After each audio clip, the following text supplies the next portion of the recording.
우리에게 주신 하나님 말씀은 요한복음 10장 11절에서 16절까지 말씀입니다. 신약성경 162쪽입니다. 요한복음 10장 11절에서 16절까지 말씀 제가 읽겠습니다. 나는 선한 목자라. 선한 목자는 양들을 위하여 목숨을 버리거니와 삭구는 목사가 아니요 양도 제 양이 아니라 이리가 오는 것을 보면 양을 버리고 달아나나니 이리가 양을 물어가고 또 해치느니라. 달아나는 것은 그가 삭군인 까닭에 양을 돌보지 아니함이나 나는 선한 목자라. 나는 내 양을 알고 양도 나를 안 것이 아버지께서 나를 아시고 내가 아버지를 아는 것 같이 나는 양을 위하여 목숨을 버리노라. 또 이 우리에 들지 아니한 다른 양들이 내게 있어 내가 인도하여야 할 터이니 그들도 내 음성을 듣고 한 무리가 되어 한 목자에게 있으리라. 아멘. 담임 목사님 나오셔서 말씀 선포하시겠습니다. 자, 오늘은 교회력으로 부활절 네 번째 주일입니다. 이번 주일에 교회력으로 주신 말씀이 요한복음 10장이라서 이 말씀을 봉독을 했어요. 그래서 부활의 신앙, 선한 목자라는 제목으로 설교 말씀을 드리겠습니다. 영국의 그 위대한 영문학자인 C.S. 루이스가 회심한 후에 쓴 책 중에 여러분들도 아마 읽어보신 분이 있을 텐데 스크루테이프 편지라는 책이 있어요. 그 스크루테이프라고 하는 아주 경험이 많은 늙은 마귀가 젊은 자기 조카인 워머드에게 마치 사도 바울이 디모데에게 편지를 하듯이 기독교 신자를 무너뜨리는 전략을 써서 보낸 편지 글을 모아놓은 거예요. 근데 그 중에 이런 내용이 나옵니다. 궁극적으로 우리는, 그러니까 이제 마귀가 말하는 거예요.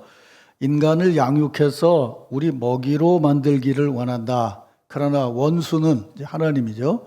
원수는 궁극적으로 종이 자녀가 되는 것을 원한다. 우리는 우리에게로 빨아들이기를 원하지만 그는 베풀어 주기를 원한다.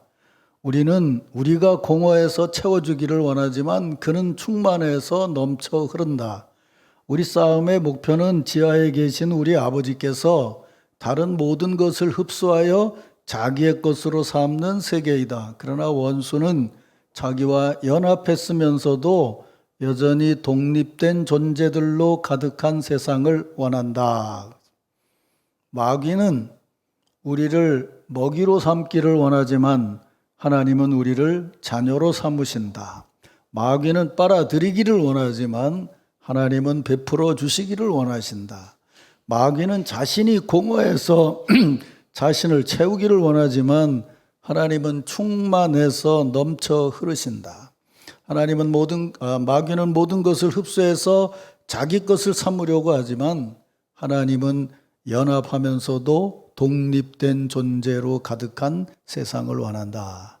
그래서 C.S. 루이스는 이렇게 마귀의 입술을 통해서 사탄과 하나님의 차이를 분명히 전하고 있어요. 그러니까 마귀조차도 이런 사실을 분명히 안다는 거죠.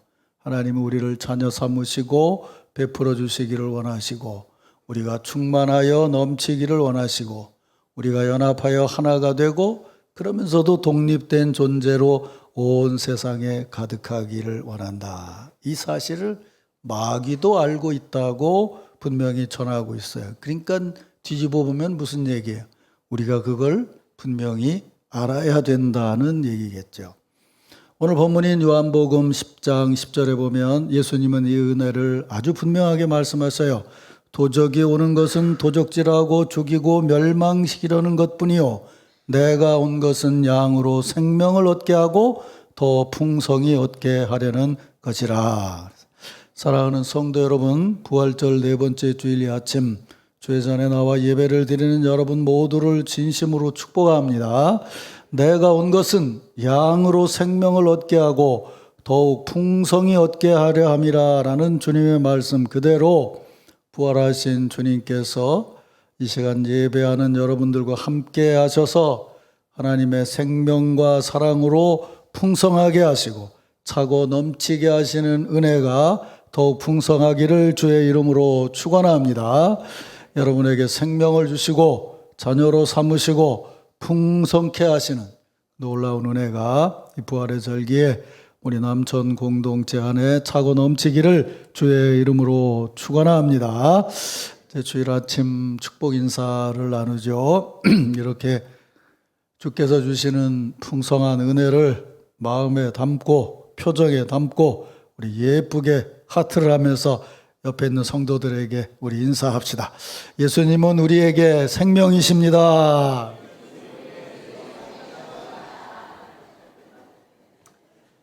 한 번 더 하겠습니다. 어떤 사람은 이렇게 하는 사람인데 어떤 사람은 이렇게 하는 사람도 있어요. 예수님은 우리를 충만케 하십니다. 예수님은 우리를 가득해서 넘치게 하십니다. 아멘. 근데 김영수 권사님 옆에 앉은 남자아이는 누구요? 유빈이구나. 난 옆에서 보고 경수인 줄 알았네, 머리를. 왜 경수가 앞에도 있고 뒤도 있나 그랬더니 아주 이뻐. 자, 오늘 이런 은혜를 마음에 담고 주신 말씀을 보면서 부활의 절기에 우리에게 넘치시는 하나님의 은혜를 말씀으로 듣겠습니다. 오늘 본문 첫 절인 11절에 보면 예수님은 나는 선한 목자다라고 선언을 하세요. 요한복음을 연구하면서 그 연구의 근본이 되는 아주 중요한 선언이 있는데 그걸 헬라어로 에고에임이라고 그래요. 네, 에고에임이라는 말은 우리말로 하면 나는 이다라는 뜻이에요. 나는 무엇다 라는 말을 중심으로 요한복음이 기록됐다 이렇게 해석하는 학자들도 있어요. 근데 요한복음은 예수님이 나는 뭐라고 선언하실 때 그냥 뜬금없이 선언하는 것이 아니고 뭔가 중요한 사건을 하신 다음에 그 사건 후에 나는 뭐다라고 선언하는데 그게 요한복음에 7번이 나와요. 그래서 그 7번을 중심으로 해서 이제 요한복음이 써졌다 이렇게 해석을 하는 분들도 있어요. 근데 여러분이 아시는 대로 설명을 하면 예를 들면 요한복음 6장에 보면은 광야에서 오병이어로 5,000명을 먹이신 다음에 예수님은 나는 생명의 떡이다 라고 말씀하세요. 또 요한복음 8장에서는 가늠하다 잡힌 여인을 용서해 주고 또 9장에서는 나면서부터 맹인된 자를 고쳐주시더니 나는 세상의 빛이다 라고 선언하셨어요. 또 11장에서는 죽은 나사로를 살린 후에 예수님은 나는 부활이요 생명이다 라고 선언하셨어요. 또 14장에서는 제자들의 발을 씻겨주신 다음에 설교를 시작하면서 나는 길이요 진리요 생명이다 이렇게 말씀하셨어요. 또 15장에서는 성령의 강림에 대한 얘기를 하며 그 중간에서 나는 참 포도나무다 이렇게 선언을 하시죠. 그리고 이제 그 중간쯤 되는 오늘 요한복음 10장에서는 나는 선한 목자다라고 선언을 하세요. 근데 제가 이 대목을 한 일주일 정도 연구를 했는데 시간상 다 정리를 할 수가 없어서 오늘은 그냥 이 말씀 중심으로 하겠습니다. 나중에 시간이 되면 조금 더 그 의미를 풀어서 더 설명 말씀을 드리겠어요. 자, 나는 선한 목자라는 이 선언에 담겨져 있는 의미는 먼저 3절 하반에 보면 이런 말씀이 나오죠. 양은 그 음성을 듣나니 그가 자기 양의 이름을 각각 불러 인도하여 내느니라. 그리고 14절에 보면 나는 내 양을 알고 양도 나를 아는다 이렇게 말씀하세요. 그러니까 예수님은 자신이 선한 목자라고 말씀을 하시면서 목자와 양의 특별한 관계를 말씀하고 있죠. 그러니까 이 대목을 그림처럼 그려보면 먼저 목자가 이제 양을 불러요. 근데 이제 부르는데 그 양을 보고 그 모양에 따라서 그 맞게 이름을 지어가지고 부른단 말이에요. 근데 처음에는 그 이름을 불러도 못 알아듣겠죠. 그런데 그걸 부르면서 이렇게 이끌어내기 시작을 하면 얼마쯤 지나서 양은 목자가 자기를 부르는 음성을 알아듣고 그게 자기를 부른다는 걸 알고 쫓아나가게 된다는 거죠. 이게 이제 양 얘기로는 잘 이해가 안 되면 여러분이 키우시는 반려견을 생각을 해보자 그 말이에요.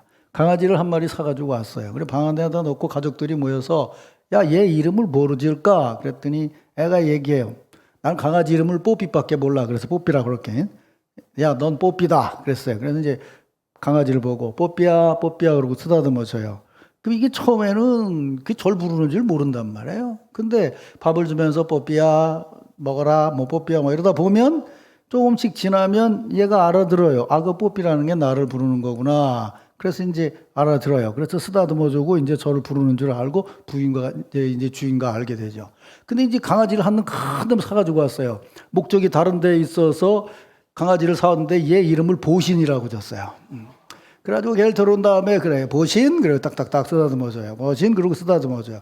그 개가 두 마리가 있는데 뽀삐 부르면 절대로 보신은 안 와. 그렇죠? 뽀삐는 와요. 그러니까 이게 무슨 말이냐면 주인이 강아지를 이렇게 키우고 이름을 부르면 그 두 강아지가 자기 이름을 알아듣고 오게 된다는 거죠. 말하자면 그런 얘기를 지금 하는 거예요. 각자 양 애들에게 이름을 줘주고 서로 소통하는 그 관계가 바로 나는 선한 목자라는 것의 근본적인 관계다. 그게 처음 넌 뽀삐야 그래 놓고 뽀삐 근데 못 알아들어 이런 식이 아니란 말이에요. 그죠? 계속 먹을 걸 주고 쓰다듬어 주고 데려오고 뭐 씻겨 주고 그러면서 하니까 이제 아 이게 내 이름이라는 거를 알게 된다는 거죠. 바로 그런 관계에서 하나님은 우리에게 선한 목자시라는 거예요. 사랑하는 성도 여러분, 부활의 절기를 지나면서 부활하시니 주님의 선언, 나는 선한 목자라는 이 선언을 온전히 믿으시기를 바랍니다. 선한 목자이신 예수께서 여러분 한 분 한 분을 부르셔서 구원하시고 그리고 지속적인 은혜를 부어주심을 분명히 믿으시기를 주의 이름으로 축원합니다.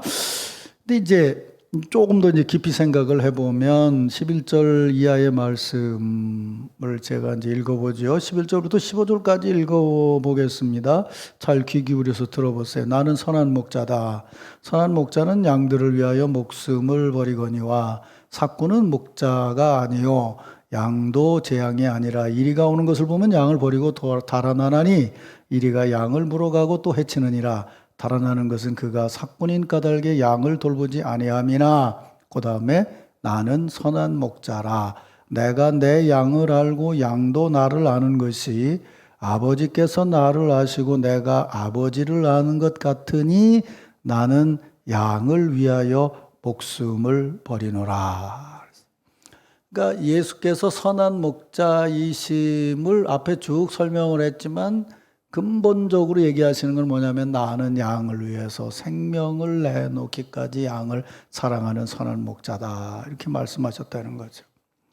우리는 부활의 절기를 지나고 있기 때문에 이미 사순절 고난주간을 지나고 난 다음에 이 말씀을 읽지만 예수께서 이 말씀을 하실 때는 아직 예수께서 예루살렘 성에 가시기 전에 그러니까 이제 정확히 말씀을 드리면 나중에 또 설명을 드리겠지만 사실 이때도 예루살렘 성에 계셨어요. 근데 이때는 언제 했냐면 장막절이었고 나중에 예수님이 예루살렘 성에 십자가를 지실 때는 6월절 절기가 됐을 때예요. 근데 장막절과 관계된 것은 후에 한번 다시 말씀을 드릴게요. 어쨌든 십자가를 지시기 전이었단 말이에요. 그러니까 제자들은 당연히 이 말씀을 알아들을 수가 없죠. 근데 사도 요한이 이 말씀을 기록할 때 요한복음의 말씀을 기록할 때는 지난번에 말씀드렸잖아요. 에베소 얘기도 하고 얘기를 했죠. 그러니까 이미 예수님이 십자가에 죽으셨다가 다시 살아나시고 성령이 임하시고 곳곳에 교회가 세워졌고 그리고 지난주에 전성교사님 설교하면서 얘기한 것처럼 사실은 박해도 시작이 될 때란 말이에요. 어려움이 있을 때예요. 그렇기 때문에 이때 이 사람들에게 이 말씀은 굉장한 은혜가 된 거죠. 예수께서 나를 위해서 생명을 내어놓으시기까지 하시면서 나를 사랑하셨다는 거예요. 이제 이 사도행전의 성령 강림절 후에 베드로와 요한이 이제 기도하러 가다가 그 나면서부터 걷지 못하는 사람을 고쳐준 다음에 그 기적을 보고 놀란 사람들한테 베드로가 이렇게 설교를 하죠. 너희가 그를 넘겨주고 빌라도가 놓아주기를 결의한 것을 너희가 그 앞에서 거부하였으니 너희가 거룩하고 의로운 일을 거부하고 도리어 살인한 사람을 놓아주기를 구하여 생명의 주를 죽였도다. 그러나 하나님이 죽은 자 가운데서 그를 살리셨으니 우리가 이 일의 증인이라. 그 이름을 믿음으로 그 이름이 너희가 보고 아는 이 사람을 성하게 하였나니 예수로 말미암아 난 믿음이 너희 모든 사람 앞에서 이같이 낫게 하였느니라 라고 증언했다는 거예요. 무슨 말씀인지 아시겠죠? 당신들이 죽였는데 하나님께서 그걸 다시 살리셨다. 우리가 증인이다. 그 다시 살리신 그분의 은혜로 이 사람이 너희들 보는 앞에서 살아난 거다 그러는데 여기 이제 굉장히 중요한 거 있어요. 여러분들이 처음 듣는 얘기일 텐데 잘 들으세요. 신학을 공부하다 보면 저도 젊어서 그냥 외웠던 얘기인데 하나님 이름이 뭐냐 그랬더니 나는 야훼다. 이런 얘기가 사실 요한복음에 와서 나는 뭐다라고 됐는데 나는 뭐다라고 해석도 하지만 나는 이다라고도 해석하지만 나는 있다라고도 해석을 해요. 이게 무슨 말인가 하면 내가 예를 들면 어제 늦게 무슨 일을 하고 집에 들어가면서 문을 딱 열고 들어가면서 뭐라고 얘기하냐면 아빠다 그래요. 내가 딸한테. 그럼 아빠 왔어요? 이런단 말이에요. 그러면 내가 집에 들어오면서 아빠다라고 얘기할 때 내가 아저씨고 아니고 아빠다 이놈아 이 얘기예요. 아빠가 지금 여기 왔다는 얘기예요. 여기 왔다는 얘기죠. 오늘도 교회 오니까 유선이가 제일 먼저 저기서 날 보더니 목사님이다 그러더니 쫓아와서 덜렁 안겨요. 그랬더니 막 6놈이 순서대로 와서 막 안겨요. 그럼 걔가 유선이가 날 보고 목사님이다 라고 얘기하면 저 사람은 스님이 아니고 목사다 그 얘기예요? 아니요. 목사님이 여기 왔다는 얘기예요. 이게 굉장히 중요한 얘기인 거예요. 지금 주님이 선한 목자다. 우리를 위해 생명을 내놓으셨다. 그런데 부활하시고 성령을 체험한 다음에 그분이 생명을 내놓으신 목자다라고 얘기했을 때 중요한 것은 뭐냐면 다시 사셔서 지금 생생하게 여기 와 계시다는 거예요. 여기 살아 계시다는 거예요. 여기 그렇게 있다는 거예요. 베드로가 나면서부터 못 걷는 사람을 치유할 때 뭐라고 얘기했어요? 나사렛 예수의 이름으로 명하노니 일어나 걸으라 그랬어요. 그러면 베드로가 그 사람한테 하는 얘기가 나사렛 예수는 죽었다 살아난 분이야. 그런데 너는 일어나라 그렇게 얘기한 거예요? 아니면 나사렛 예수가 죽었다 다시 살아나셔서 지금 나하고 함께 계시기 때문에 그분이 너를 일으켜 세울 거라고 말한 거예요. 후자죠.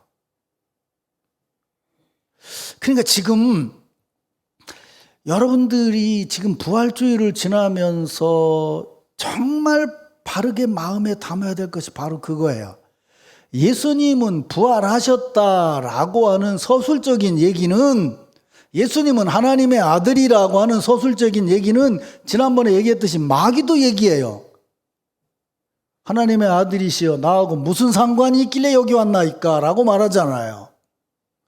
예수님은 선한 목자라는 얘기는 성경을 읽고 공부하면 누구나 요한복음 10장에서 예수님을 누구라고 얘기합니까? 답을 쓰시오. 그러면 선한 목자라고 합니다라는 답은 예수 안 믿는 사람도 쓸 수 있어요. 근데 이 대목을 읽으면서 우리가 알아야 되는 것은 뭐냐면 아버지가 나를 아시고 내가 아버지를 아는 것처럼 내가 너희를 알고 있고 너도 나를 알고 있다고 하는 것은 인간적인 관계에서 조금 친했다 떨어졌다 하는 정도가 아니고 그 친함을 위해서 자기 생명을 내놓으시고 다시 살아나셔서 그 삶의 차원을 완전히 바꿔놓으셨다는 거예요. 무슨 말씀인지 알아들으세요? 그래도 왜 이런데 이 양반들?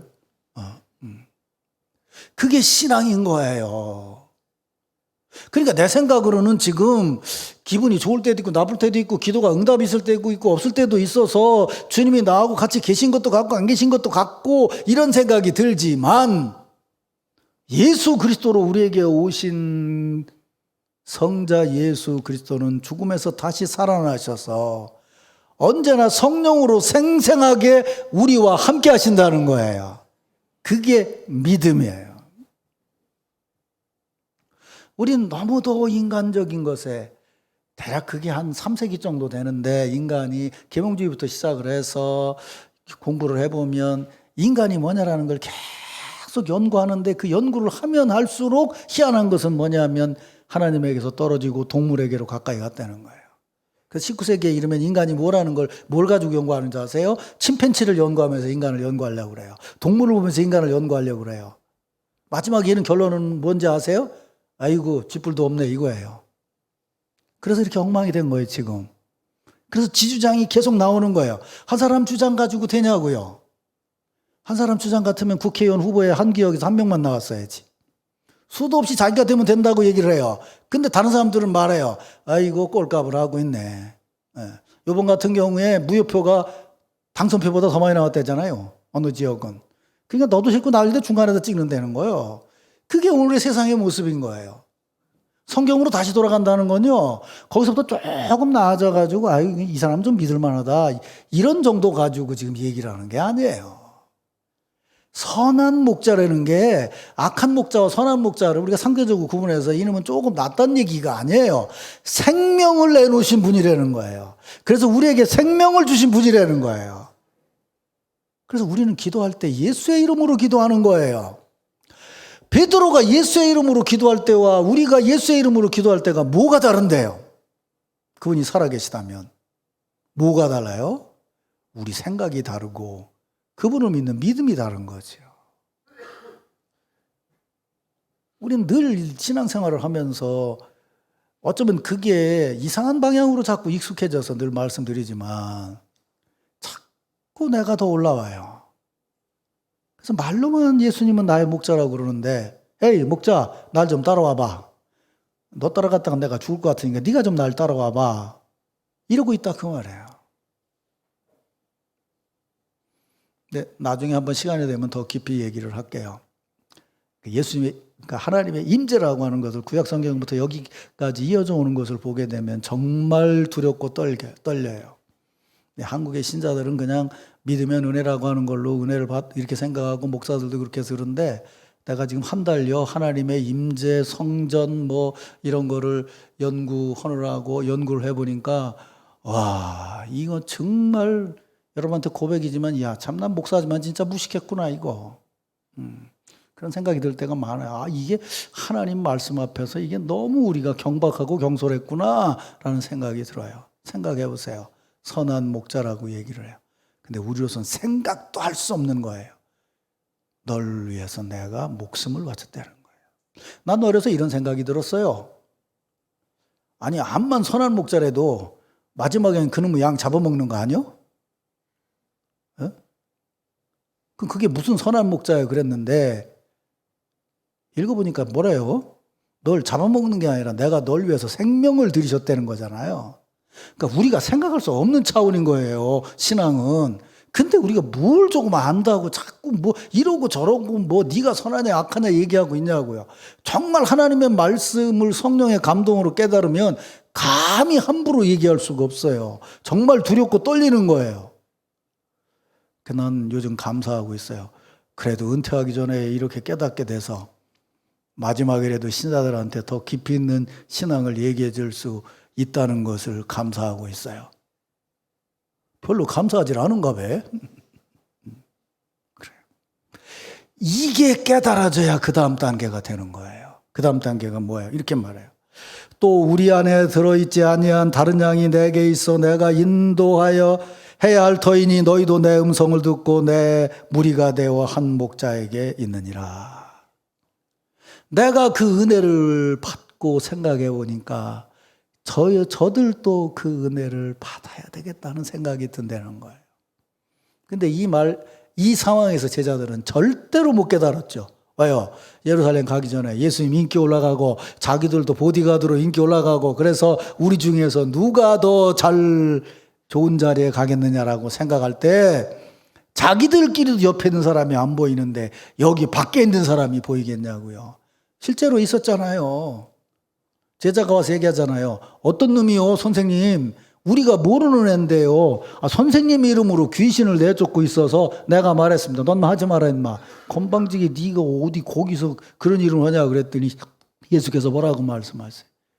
내 이름으로 기적을 행하고 하는 사람은 다 너희 편이다. 그렇게 말씀하셨어요. 근데 우리는 안 그래요. 분명히 주의 일을 하고 있어도 그래요. 박 목사 얘기하더라고요. 옛날에 축구샵 하면요, 저쪽 교회 집사하고 이쪽 교회 집사하고 막 싸우고요. 그리고요, 교인도 아닌 사람 데려와가지고요. 그래가지고 뭐 세례받은 증명서 가져오라고요. 그런데니까 교인들이. 그래갖고 금방 오면 안 된다고 하니까 교회 6개월 전에 등록시키고요. 그러고서 축구할 때만 써먹고 다시 보낸다고. 그러니까 우리 교회 하나님하고 저쪽 교회 하나님하고 싸우는 거예요. 체육대회 오는데 복음성가 부르고 양쪽이 서로 싸우면 그거 어떡한데? 하나님 어느 편을 들어야 돼? 뭐 이기는 편 드시겠지. 그러니까 그건 뭐 선한 경쟁이고 재밌으라고 하는 얘기인데 요는 그렇게 되는 경우가 너무 많다 그 말이에요. 지금 교회 안에. 그러면서 무슨 교회 밖에 있는 사람들을 구속할 수 있겠냐고요. 그 사람들을 위해서 일할 수 있겠냐고요. 내가 그 은혜로 변화돼서 그 은혜 안에 깨닫고 보니까 그렇게 경쟁하던 베드로와 요한이 같이 기도하러 가면서 나으면서부터 안주먹이 된 자에게 뭐라고 얘기해요? 은과 금은 내게 없거니와 내게 있는 건 내게 주노니 나사렛 예수의 이름으로 일어나 걸어라. 잘 들으셔야 돼요. 은과 금하고 나사렛 예수를 비교해 보니까 이게 조금 나아서 이걸로 한다는 뜻이 아니에요. 은과 금이 내게 없다는 얘기는 물질적인 기준으로 계산을 하는 것은 난 너하고 얘기할 게 별로 없다는 거예요. 그걸 넘어선 날 위해서 십자가를 지신 예수 그리스도. 아까 읽었던 것이 그 사건 후에 있었던 일이잖아요.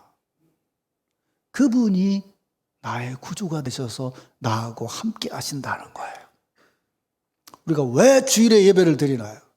아이고 뭐 또 쓸데없는 짓 한다고 뭐 구약 성경부터 보면 안식일에 예배를 보라고 그랬지 누가 주일날 예배를 보라고 했냐. 뭐 주일날은 뭐 태양신을 섬기고 아유 꼴값들을 하고 앉았어요 아주. 그게 무슨 의미가 있냐고. 이미 성전은 다 무너졌고 말이야. 다 엉망이 됐는데 성전이 무너진 새로운 성전이 예수 그리스도인데 예수 그리스도께서 부활하신 날이 그분이 임재하신 날인데 우리가 이날 이 자리에 모이는 것은 이곳에 그분이 임재하셨기 때문이에요. 십자가로. 그냥 공연히 나 혼자 와가지고 그냥 목사님 설교 들으니까 하나도 틀린 말 없네. 그냥 뭐 부모에게 부모 공경하라고 그러고 뭐 이웃 해치지 말라고 하는 거 보니까 말이 맞구만 그거. 근데 그 헌금 내란 얘기는 좀 안 했으면 좋겠어. 그건 좀 마음에 안 드는구만. 이런 정도로 생각하고 교회 온다 그러면 그 사람은 기독교 신앙인이 아니에요. 별스런 얘기를 해도 여기 와서 우리가 예배를 드리는 것은 우리의 생각과 판단과 사고와 감정과 사업과 모든 것을 넘어서 그것과는 상대할 수 없는 하나님의 은혜가 십자가를 지심으로 우리에게 임재해 계셨다는 거예요. 그게 기독교 신앙의 핵심이에요.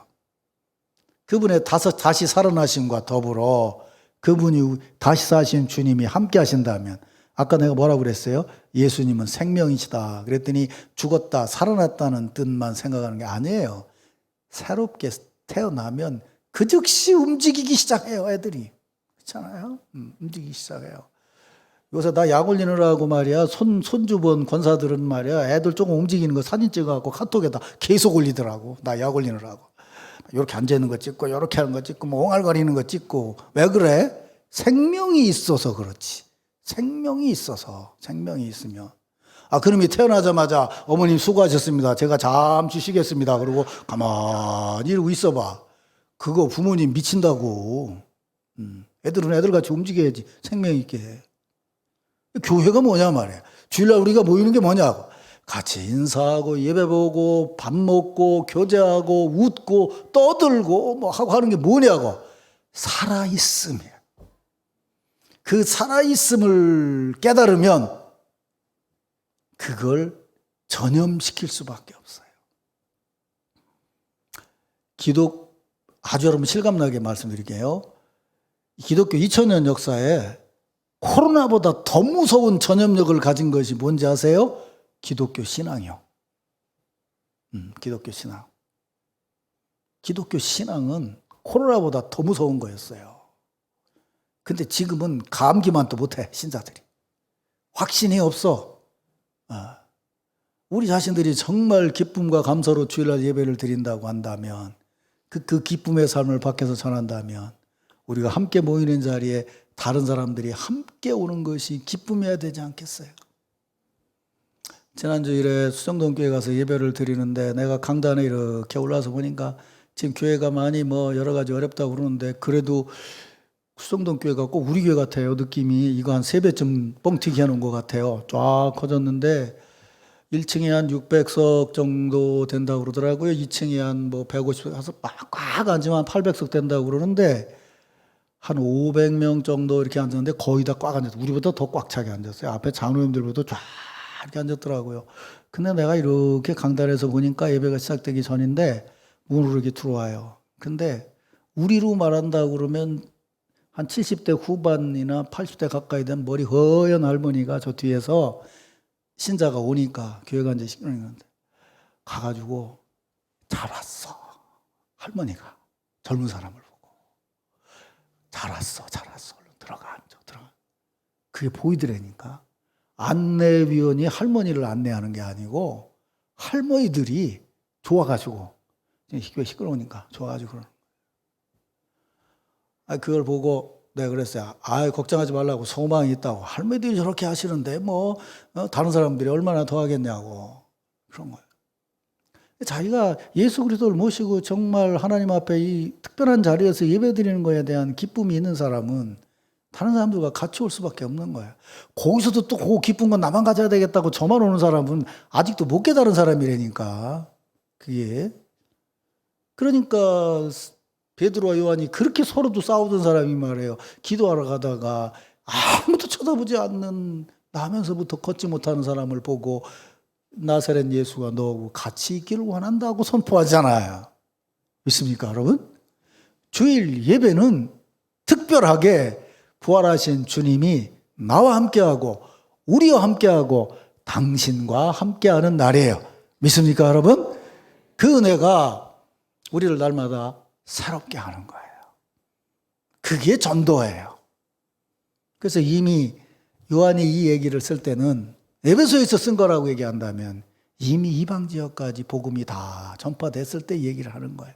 당신들도 어렵죠? 박해가 있죠? 그분 우리를 위해 죽으신 분입니다. 그래서 그분이 함께하면 우리가 새 생명을 얻었으니 박해를 두려워하지 마세요. 우리가 서로 함께하는 일을 위해서 일합시다 라고 하는 것이 요한의 설교예요. 지금은 박해가 아니라 유혹이 더 심한 세상이죠. 너무도 유혹하는 것이 많아요. 쉽게 말하면 세상적인 가치로 보면 교회보다 좋은 자리, 편한 자리가 훨씬 많다는 거예요. 세상적으로 비교하면 그래요. 그러나 진정으로 깨닫고 보면 여기가 멍석 가른 자리라 할지라도 세상의 어떤 자리와는 비교할 수 없는 생명력이 넘치는 자리예요. 믿습니까, 여러분? 그것이 전도할 수 있는 힘이 되고 능력이 되는 것이에요. 부활의 절기에 다시 살아나신 예수 그리스도께서 여러분과 우리 교회 공동체와 함께하기를 주의 이름으로 축원합니다.